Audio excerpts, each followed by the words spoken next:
I want you to close your eyes for just a second. Uh-huh. And I want you to picture the ultimate undeniable symbol of modern limitless wealth.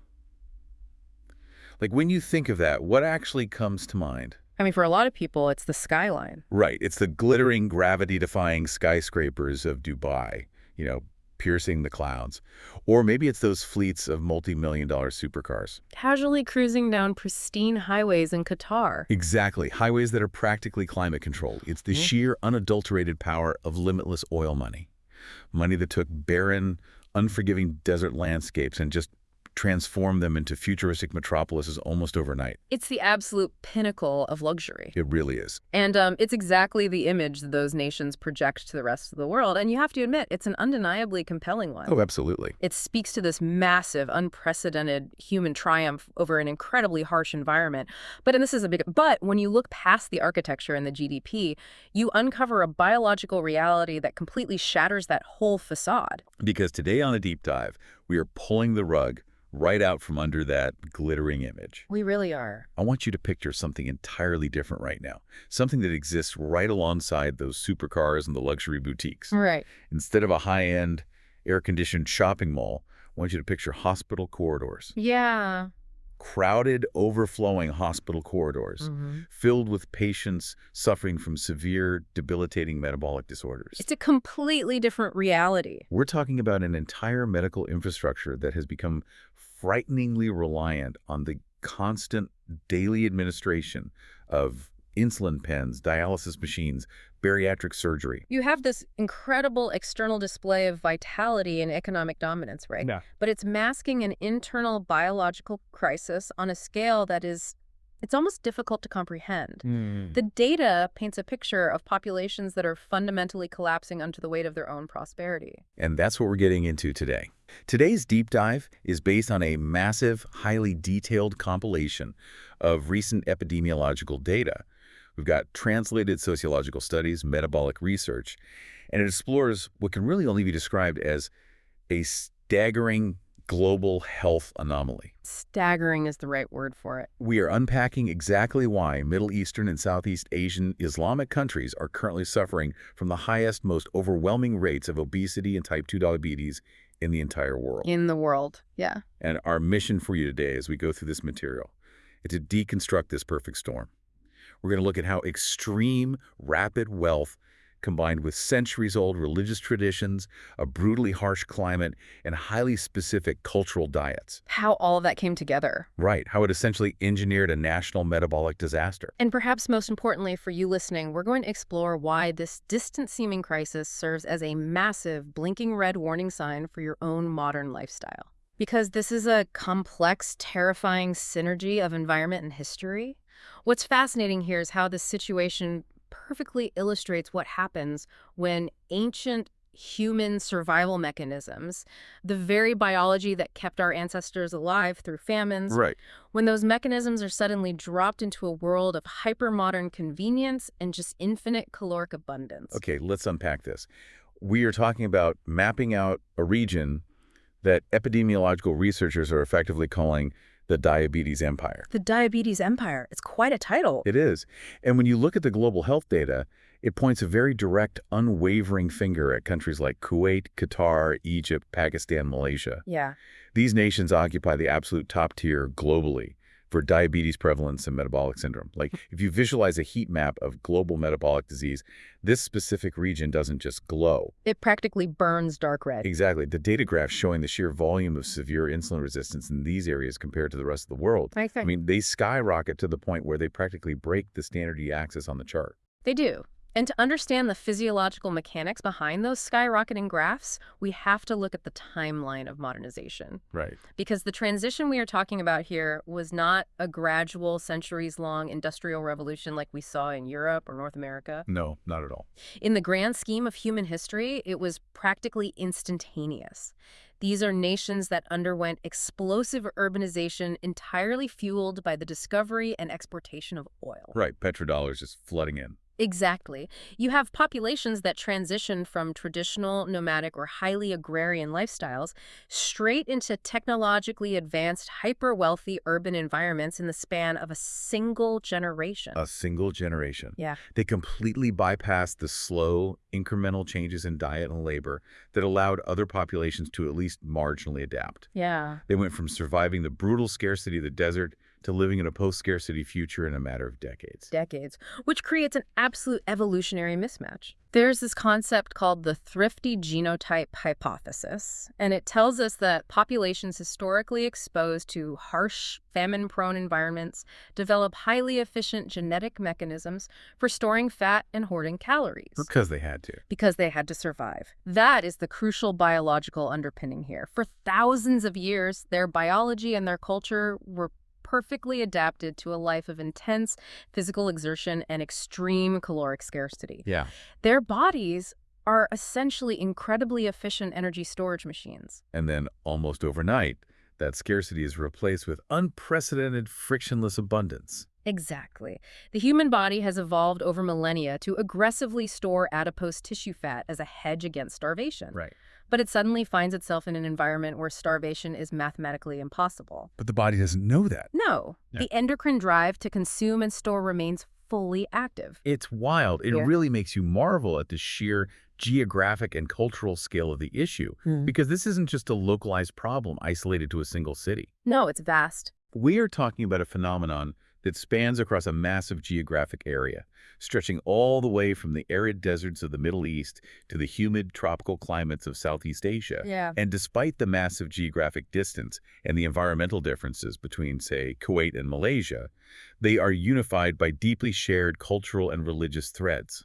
And when those threads are exposed to the catalyst of rapid wealth, they trigger the exact same biological collapse. It really forces us to move beyond that simplistic, often arrogant assumption that wealth simply equals gluttony. Right. That they're just rich and eating too much. Exactly. It's so much deeper than that.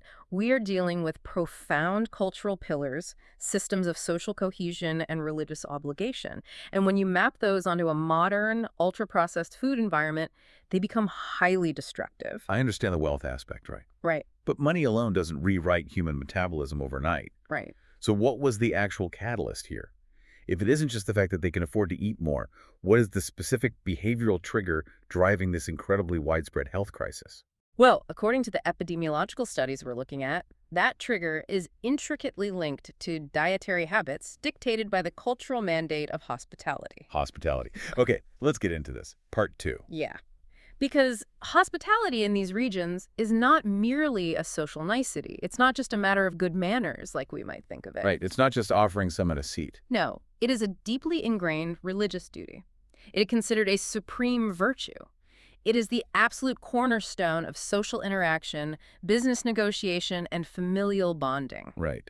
So if you are invited into a home or a place of business, the host isn't just offering you a glass of water to be polite. No way. Providing an overwhelming abundance of food is a direct reflection of the host's honor and moral standing. Yes. And crucially, refusing food when it is offered to you as a guest is considered highly offensive. It's a huge insult. It is perceived as a rejection of the host's generosity and, by extension, a rejection of the person themselves. Exactly. You are socially locked into consumption. You can't say no. You really can't. And the specific macronutrient profile of that hospitality is where the biological cascade begins. Okay, so what are they actually serving? Well, we are talking about extremely sweet black tea, often heavily steeped and loaded with refined sugar. Chai. Right, chai. Alongside very potent traditional coffee. But the beverages are just the delivery mechanism for the main event. Just the warm-up. Exactly. The solid food component is a relentless barrage of highly refined carbohydrates and simple sugars. Wow. Guests are immediately presented with platters of dates, but not just plain dates, dates that have been soaked in additional sugar or honey. Oh, man. And that's followed by massive arrays of traditional desserts.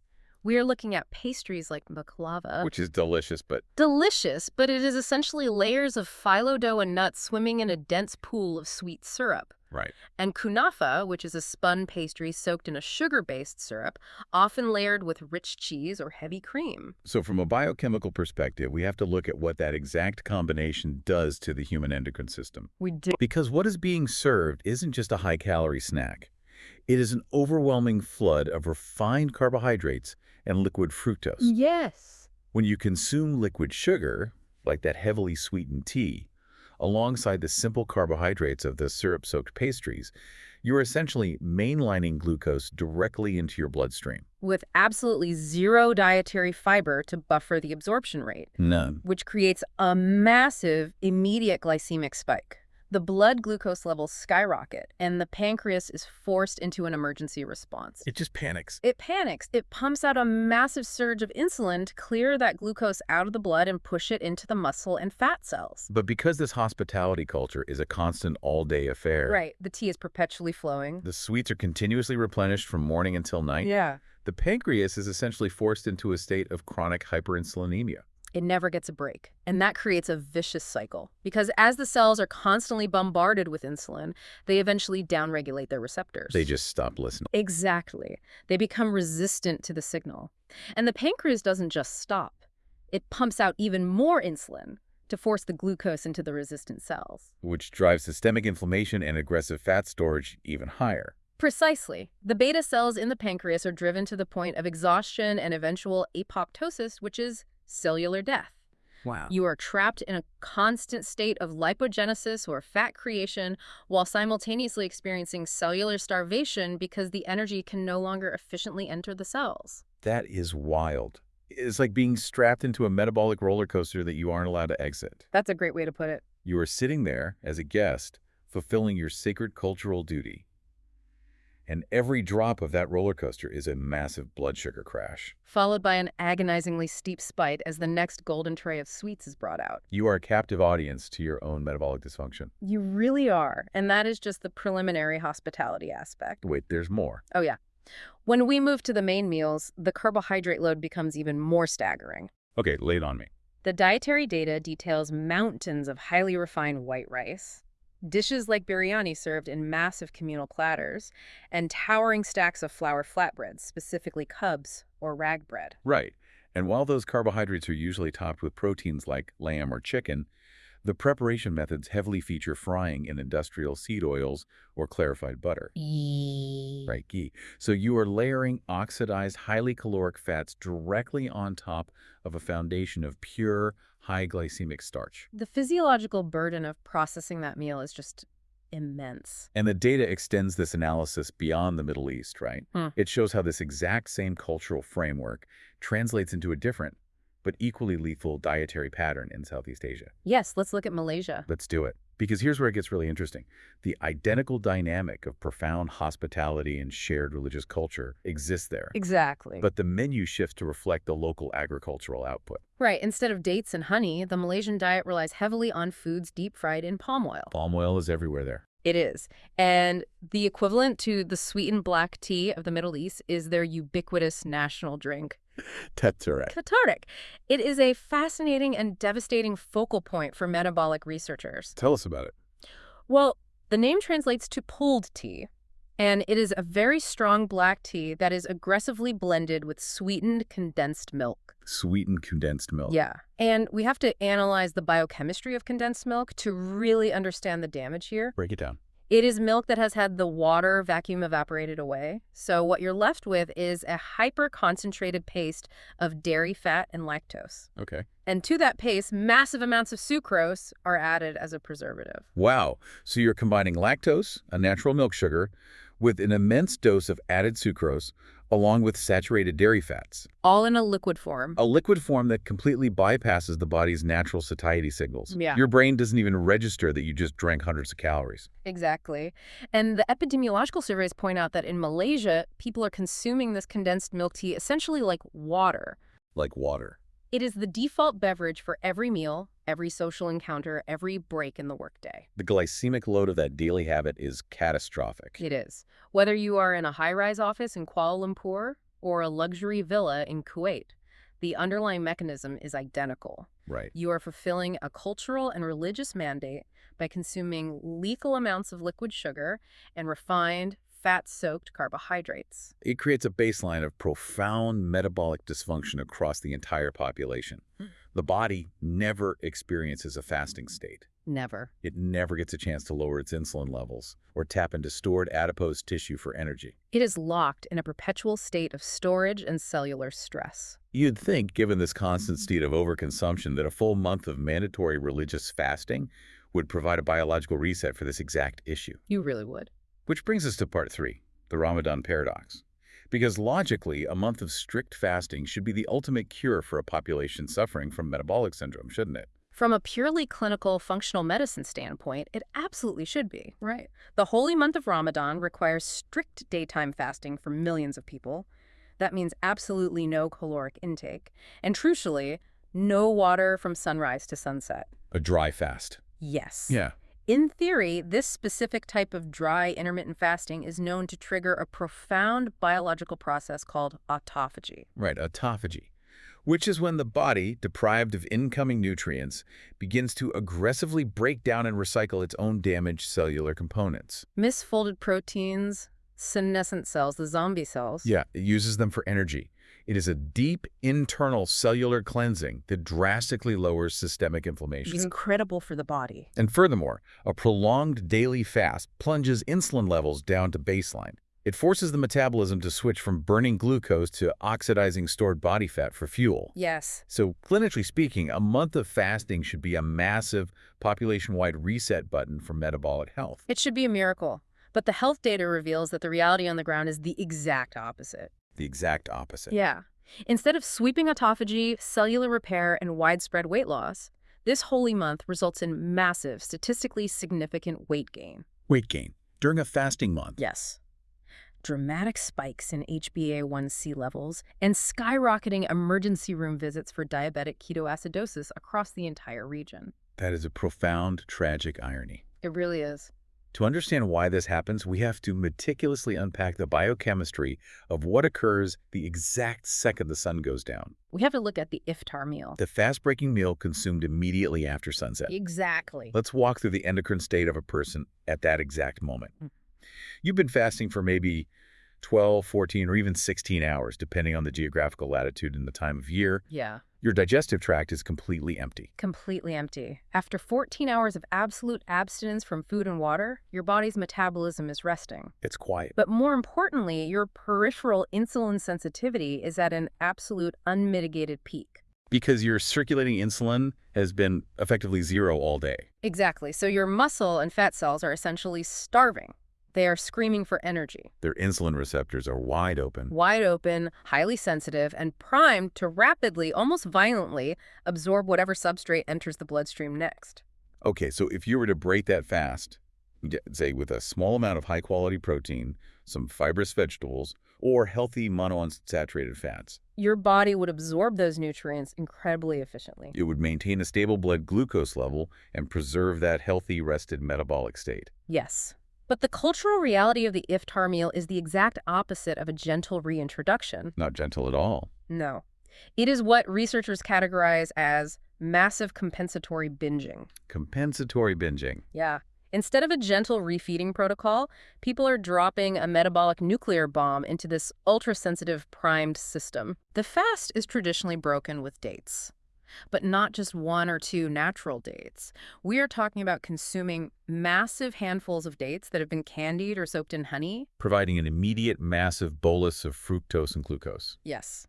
And this is followed instantaneously by the heavily sweetened beverages we talked about. And then mountains of the deep-fried carbohydrates and hypercaloric, syrup-drenched desserts. Imagine the physiological whiplash of that. It's brutal. The body has spent the entire day in this serene, quiet state of fasting. The metabolic machinery is resting, repairing. Yeah. Then the call to prayer sounds at sunset, signaling the end of the fast.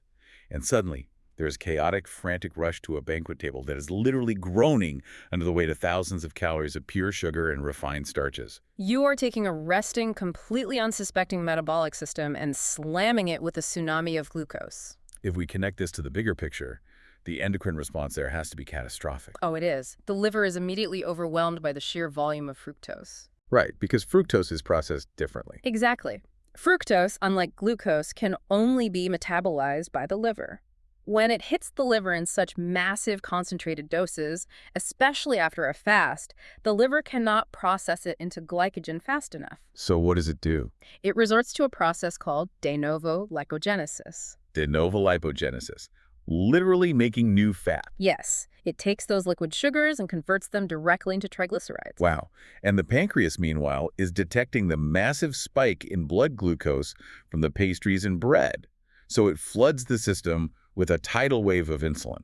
Right. But because the caloric payload is so massive, the cells cannot possibly oxidize all that energy at once. There's nowhere for it to go. Nowhere. So the insulin forces the body to take all that newly minted fat from the liver and pack it directly into visceral fat stores. Visceral fat. Yes. Visceral fat being the deep, metabolically active fat that wraps tightly around the abdominal organs. The liver, the pancreas, the intestines. Exactly.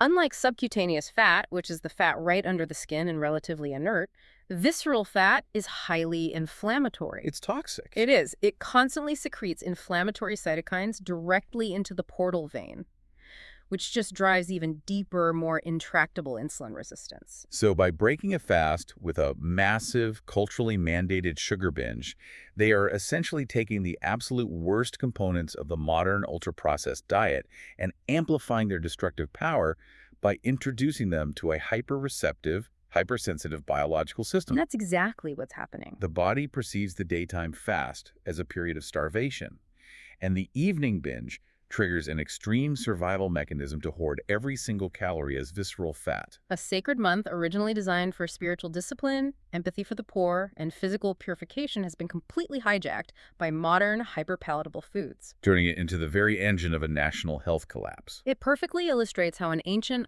highly beneficial practice can become lethal when the environmental inputs change. Now, looking at this data, a logical question arises. I mean, you might be thinking, why don't they just go for a run after eating all that? Right. If they're consuming this massive caloric surplus, particularly during these evening feasts, why doesn't the population just increase their physical activity to offset it? It seems logical. Why not engage in vigorous cardiovascular exercise to burn off the glycogen before it turns into visceral fat? And that very logical question leads us directly into a massive, almost insurmountable environmental roadblock. Right, part 4. The 50-degree prison and the sedentary sickness. Yes. The physical environment of the Gulf states acts as a massive accelerant to this dietary crisis. We cannot evaluate the lack of physical activity in these regions through a Western temperate climate lens. No. The environmental barriers to movement are extreme. We are talking about a climate that pushes the absolute thermal limits of human survival. Yes. During the long summer months, daytime temperatures across the Middle East regularly sustain 40 to 50 degrees Celsius. For context, 50 degrees Celsius is 122 degrees Fahrenheit. 122 degrees. At that temperature, the ambient air is significantly hotter than normal human body temperature. Which means the body can no longer cool itself through convection. In fact, the air itself is actively heating the body. Yes. The only cooling mechanism left is the evaporation of sweat. But in areas with high humidity, like the coastal cities of the Gulf. Places like Dubai or Doha. Exactly. Even that mechanism fails. The wet bulb temperature gets too high.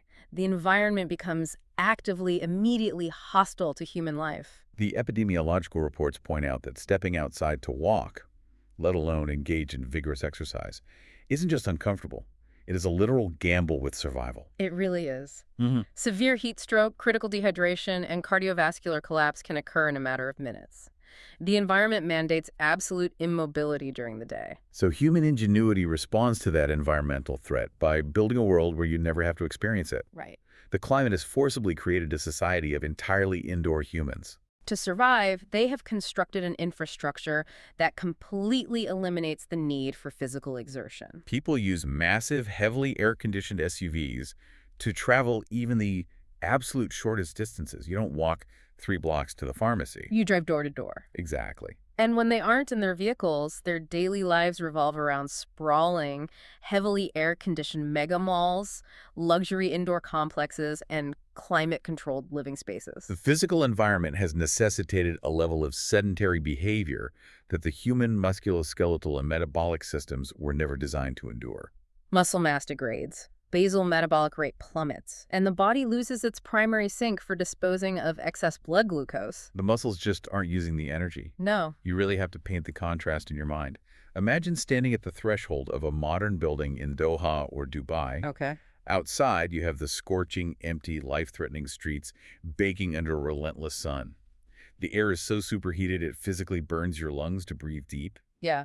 And then, separated by just a pane of insulated glass and some heavy automated doors, you have the freezing, heavily air-conditioned, motionless, hyper-convenient life inside the complex. It is a completely artificial biosphere designed to eliminate all physical hardship, and by extension, all physical movement. And the sociological data highlights a profound tragedy rooted in a lost nomadic past here. It does. These are the direct descendants of Bedouin tribes and nomadic cultures who traversed some of the harshest, most unforgiving desert landscapes on Earth. Right. Their ancestors were masters of endurance. They possessed incredible cardiovascular fitness out of sheer necessity. But due to the sudden explosive urbanization fueled by petrodollars, the current generation has been structurally forced to forget how to walk. The intense daily physical exertion that historically kept their ancestors' metabolisms finely balanced has been entirely paved over by modern infrastructure. And it isn't just the thermal dynamics of the climate keeping people motionless, is it? No, the research gets into highly specific cultural and genetic factors that aggressively compound this sedentary sickness. Let's get into that. Yeah, Because there are massive, statistically undeniable gender disparities at play here. there are. The demographic health data shows that conservative cultural norms in many of these regions severely restrict women's mobility Right. and their ability to engage in physical exertion in public spaces. The concept of a woman going for a jog in a local park or wearing highly breathable, typical athletic gear in a mixed-gender environment, it's often deeply culturally unacceptable and practically impossible. The sociological analysis specifically notes that as a result of these strict modesty norms, many women spend almost their entire lives strictly indoors. Yeah. And when they do navigate public spaces, they are often wearing traditional layered garments like hijabs and abayas. Mhm. We're looking at this purely through an epidemiological lens here. Of course. These deeply held cultural norms regarding public behavior and modesty mean that women have drastically fewer avenues for spontaneous or planned physical exertion than men. They are structurally excluded from the few recreational physical activities that might exist. And this leads to a stark reality in the data. Abnormally and disproportionately high female obesity and diabetes rates compared to their male counterparts in the exact same nations. Furthermore, we have to examine the historical cultural beauty standards that have evolved over centuries in these regions. This is a huge piece of the puzzle. It is. Historically, in harsh environments where caloric scarcity and famine were constant threats, being plump or having a significantly larger physique was viewed as a powerful symbol of wealth. High social status, robust health. Exactly. It visually communicated that you had the immense resources required to survive a famine. If you were thin, it meant you were poor, struggling, physically vulnerable. Exactly. And even though the economic environment has completely inverted from absolute scarcity to hyperabundance, those ingrained cultural perceptions of beauty, fertility, and status remain deeply embedded in the societal psyche. So this historical standard essentially neutralizes any psychological vigilance against weight gain. Yes. In Western cultures, there is massive, often toxic societal pressure to remain thin, Right. which acts as a psychological friction point against obesity. But if gaining weight is culturally validated as a sign of prosperity and good health, that friction disappears. It removes a major psychological barrier to the obesity epidemic, allowing it to spread unchecked. And then, on top of the hypercaloric diet, the lethal climate, the restrictive gender norms, and the validating beauty standards, the genetic data, introduces a compounding factor that is incredibly sobering. The genetic piece. Yeah. The genetic analysis highlights the deep historical practice of consanguineous marriage across many of these regions. Meaning marrying within the family. Right. This refers to the cultural tradition of intermarrying within close family lines, typically between first or second cousins. Historically, this has been a highly effective social mechanism for keeping wealth, property, and vital tribal alliances consolidated within the family unit. But It drastically increases the expression of autosomal recessive traits. Exactly. The genomic data points out that this practice has inadvertently created a population structure that is genetically hypervulnerable to beta cell dysfunction and type 2 diabetes. Wow. So when you combine a distinct genetic predisposition to metabolic failure with a culturally mandated diet astronomically high in liquid fructose, And the biological paradox of the Ramadan binge. and an extreme environment that forcibly prevents physical activity, you have the ultimate, inescapable recipe for a public health catastrophe. It is a perfect, terrifying storm of variables. So what does this all mean? What is the macroeconomic fallout of this? Because the governments of these nations are not blind to this reality. No, they are looking at the exact same epidemiological data we are discussing, and they are terrified. They are realizing that their nations are facing a biological collapse that could completely destabilize their entire societies, regardless of how much oil is under the ground. The sheer economic cost of treating a massive percentage of an entire population for chronic degenerative metabolic disease is staggering. Just astronomical. The healthcare expenditures required for millions of daily insulin prescriptions, mass dialysis centers for failing kidneys, specialized diabetic wound care, and an epidemic of cardiovascular surgeries. It threatens to bankrupt even the wealthiest sovereign wealth funds. Let's break down the specific battles these nations are fighting right now, because the data shows distinct regional flavors of this crisis. Yeah, let's look at Pakistan, for instance. Pakistan is actively battling a massive public health crisis driven by its incredibly dense, agrarian, bread-heavy diet. Right. Their entire agricultural economy and daily caloric intake are built around wheat. And as that wheat has become more refined and processed, the population's insulin resistance has just exploded. Meanwhile, the hyper-wealthy Gulf states like Qatar and Kuwait are fighting against world-leading obesity rates driven almost entirely by the deeply entrenched sedentary lifestyles of their populations. They have the wealth to import any food they want, which means they are importing the most hyper-palatable, ultra-processed foods available globally. And consuming them in an environment of absolute physical immobility. Exactly. Egypt is struggling under the crushing weight of imported cheap processed foods and their own heavy, culturally subsidized reliance on highly refined flatbreads. The government subsidizes the bread to keep the population fed, but that very subsidy is driving a metabolic epidemic that the healthcare system cannot afford to treat. And over in Southeast Asia, Malaysia is desperately fighting the systemic health impacts of their ubiquitous domestic palm oil industry, combined with the constant daily consumption of teteric and other liquid sugars. The government is watching their workforce become progressively sicker, slower, and more reliant on medical intervention. These governments are in a state of outright panic. The data shows they are implementing increasingly desperate, draconian measures. They are instituting aggressive sugar taxes to try and artificially inflate the price of sweetened beverages to deter consumption. They are rolling out massive, desperate, government-funded public health and anti-obesity campaigns, trying to educate a population out of habits that are deeply tied to their religion, their culture, and their environment. They're desperately trying to hit the brakes before the entire population goes over the metabolic cliff. Which brings us to part 5. A kingdom's collapse and the mirror to the listener.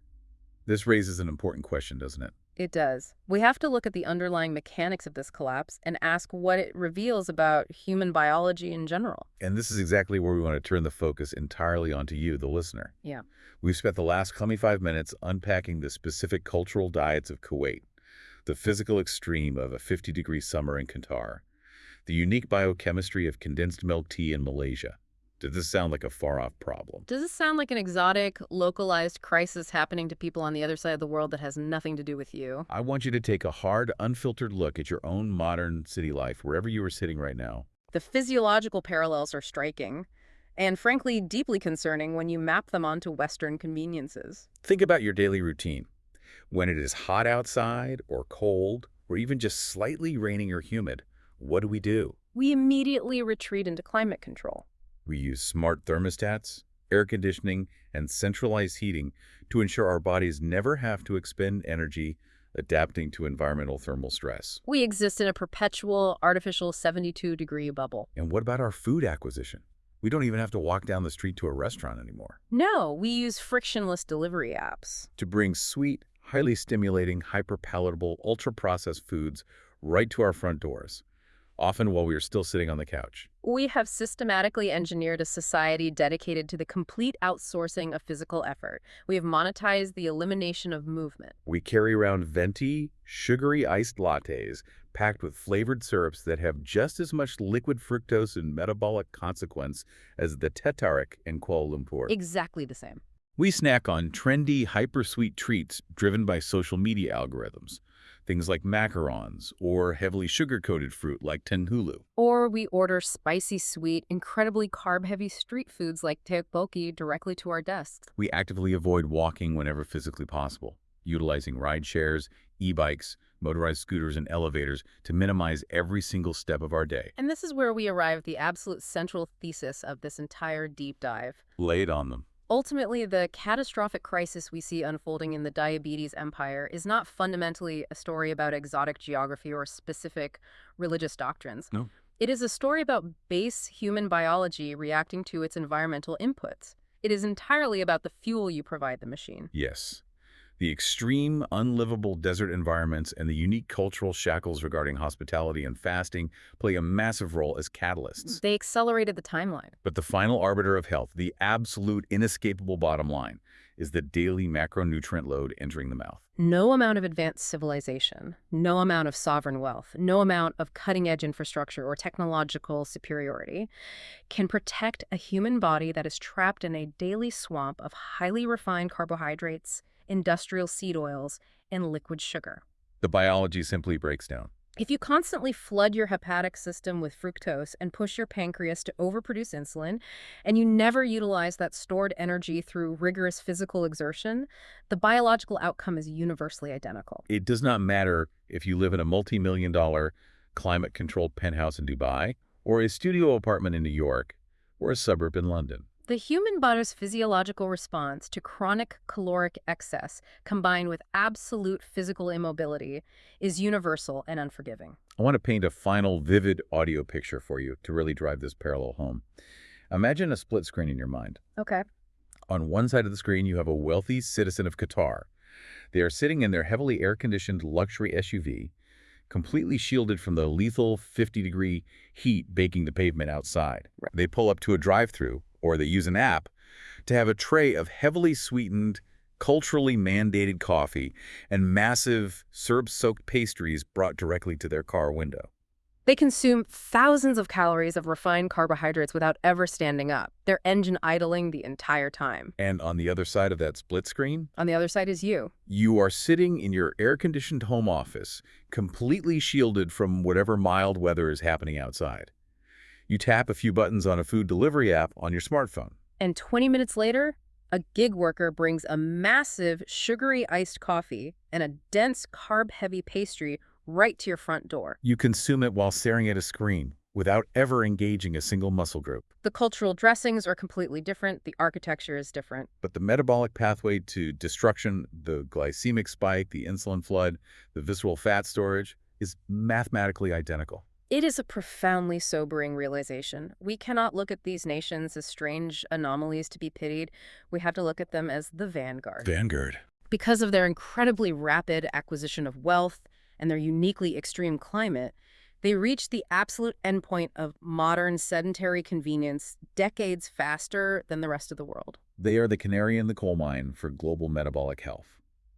They're showing us exactly what human biology does when it wins the game of survival.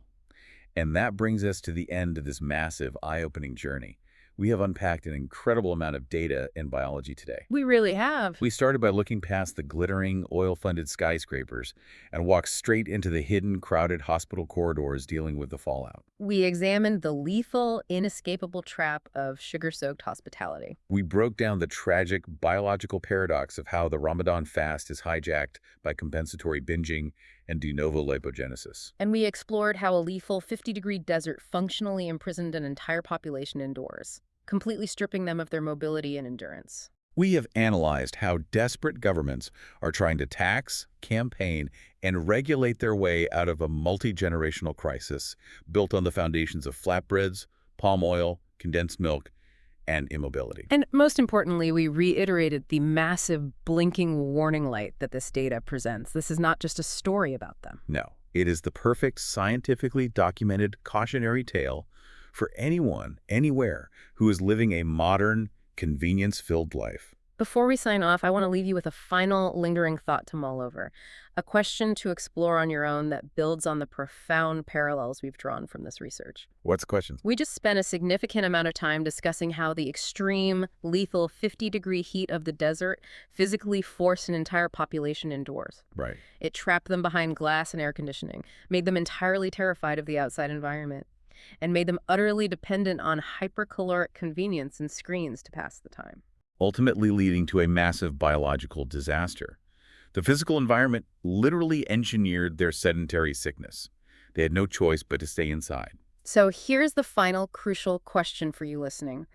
You might not live in a 50-degree desert. You might live somewhere temperate and beautiful. Right. But look at the trajectory of our modern technology. Look at the massive rise of permanent remote work, where you can earn a living without ever crossing your front threshold. Look at the endless, perfectly tuned streaming algorithms designed specifically to keep you immobilized on the sofa for hours on end. Look at the food delivery systems that require absolutely zero physical effort to acquire thousands of calories. Has our modern technology essentially and completely artificially replicated that exact same extreme desert environment inside your own home? Oh, wow. That is a heavy thought. If modern frictionless convenience perfectly mimics the extreme, mobility-destroying desert conditions that have systematically devastated the health of the wealthiest nations on Earth. Are we voluntarily building our own invisible deserts? And by doing so, by celebrating this lack of friction, are we quietly, happily engineering our own metabolic collapse without even realizing it? That is a heavy, heavy question to leave on. But it is exactly why we do these deep dives. We don't just want to inform you, we want to challenge how you interact with your own environment. Absolutely. We highly encourage you to take a hard, honest look at your own daily fuel, your own movement, and the invisible deserts you might be voluntarily living in. Thank you so much for joining us on this deep dive into the true biological cost of modern convenience. We will catch you next time.